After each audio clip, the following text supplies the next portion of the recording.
Oke, Assalamualaikum warahmatullahi wabarakatuh. Salam sehat selalu, Bapak Ibu. Teaser online learning kali ini akan membahas tentang Corporate Digital Transformation. Perkenalkan, nama saya Rusli Fauzan, konsultan dari Lembaga Manajemen Fakultas Ekonomi dan Bisnis Universitas Indonesia. Untuk online learning Corporate Digital Transformation, ini setidaknya ada 5 pembahasan, ya. Yang pertama terkait dengan definisi dari corporate digital transformation. Kemudian yang kedua terkait mengenai pentingnya corporate digital transformation. Kemudian yang ketiga, digital transformation pillar. Jadi dasar atau poin-poin penting dalam digital transformation yang perlu di-highlight oleh organisasi atau perusahaan. Kemudian the what and the how of digital transformation. Apa saja yang perlu dilakukan perubahan dan bagaimana cara merubah dalam digital transformation. Kemudian yang terakhir adalah digital maturity model. Bagaimana mengukur tingkat kematangan digital transformation. Yang pertama, definisi dari corporate digital transformation. Sebenarnya, transformasi digital itu diawali melalui pemikiran ulang tentang bagaimana sebuah organisasi menggunakan teknologinya, menggunakan orang, dan proses yang ada dalam mengejar model bisnis baru dan revenue stream yang baru. Didorong oleh perubahan ekspektasi pelanggan terkait dengan seputar produk dan jasa yang ditawarkan oleh perusahaan. Ini definisi dari Clint Bolton 2021. Nah, selain itu juga bahwa digital business transformation itu terkait dengan perubahan organisasi. Perubahan organisasi ini spesifik di dalam digitalisasi bisnis transformasi. Nah, kemudian bagian kedua terkait dengan bagaimana pentingnya digital transformation. Yang pertama pasti hubungannya dengan profitability, ya. Profitability dari suatu organisasi dan perusahaan. Dan yang kedua, karena tadi didrive oleh customer expectation, maka akan memunculkan customer satisfaction atau kepuasan pelanggan. Nah, yang ketiga terkait dengan increase speed to market. Jadi supaya mengimbangi perluasan pasar, ya, perubahan-perubahan yang ada di dalam pasar di mana organisasi dan perusahaan itu berada. Nah, kemudian yang selanjutnya pilar digital transformation, ya, pilar-pilar dalam melakukan digital transformation. Yang pertama adalah strategi dan vision. Nah, jadi kita harus menentukan strategi dan visionnya itu seperti apa dalam melakukan digital transformation. Visi misi yang ada di perusahaan harus define secara jelas. Nah, kemudian bagaimana people dan culture-nya.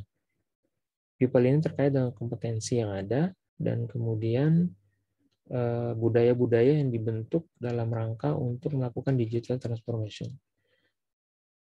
Yang ketiga, proses dan pengelolaan governance-nya seperti apa.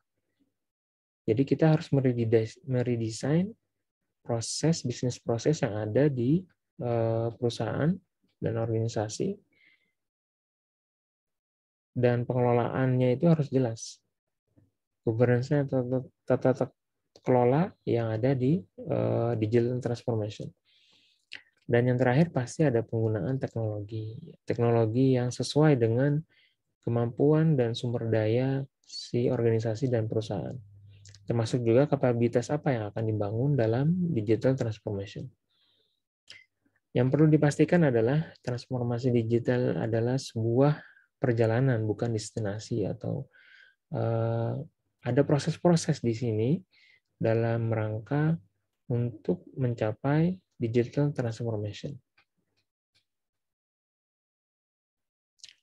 Nah, selanjutnya adalah the what and the how of digital transformation.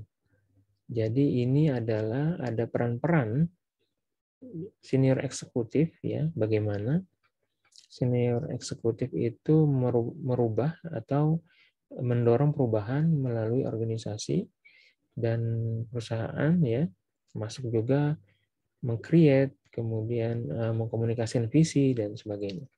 Sehingga tercipta digital engagement dan digital governance yang baik, termasuk juga bagaimana ada roadmap ya transformasinya yang menjadi dasar adalah transformasi digital vision. Jadi keempat hal tersebut adalah ranah senior eksekutif ya.